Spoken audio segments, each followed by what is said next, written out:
ఆయన మాట్లాడుతుండే కేటీఆర్ కొద్దిమంది విన్నామని. ఏం పనే మంది సంసారాలలో ఏలు పెట్టి చూసే పని మీకు? ఎవడన్నా సిగ్గునోడు అట్లా మాట్లాడతాడా?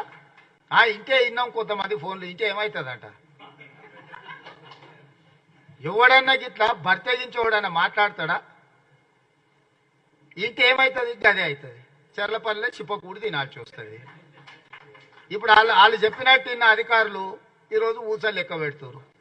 ఆయన అంతకంటే ముందే చెప్పినాం, వద్దురా నాయన, వాళ్ళు దుర్మార్గులు, దోపిడీదారులు, దొంగలు, వాళ్ళ మాటలు విన్నారంటే మీరు జైలుకు పోతారు, మిమ్మల్ని తర్వాత తిరిగి కూడా చూడరని. ఇవాళ కేసులలో ఇరుక్కున్న వాళ్ళని అయ్యో పాపం అని కూడా అంటలేరు. వాళ్ళు చేసినాం, ఇట్లనే చేస్తాం. ఎవడు మాట్లాడతాడు? ఊర్లలో ఆవారగాడు మాట్లాడతాడు, తాగుపోతాడు మాట్లాడతాం, గట్లనే చేస్తాం, మేము బజార్లో బట్టలు ఇప్పుకొని తిరుగుతాం. అయితే ఏందని ఊర్లలో అనరు? ఎవడంటాడు? తాగుపోతాడు, తిరిగిపోతాడు అంటాడు. గట్ల మేము ఇట్లనే ఉంటాం. ఊర్లో ఎవరైనా పెద్ద మనిషి పిలిచారా, ఇది మంచిది కాదురా నాయన, పద్ధతి మార్చుకో అంటే మేము ఇట్లనే ఉంటామా? ఏం నువ్వేంది నాకు చెప్పేది? సేమ్ కేటీఆర్ కూడా బర్తగించిన అచ్చు సాంబోతులాగా మాట్లాడుతుండు.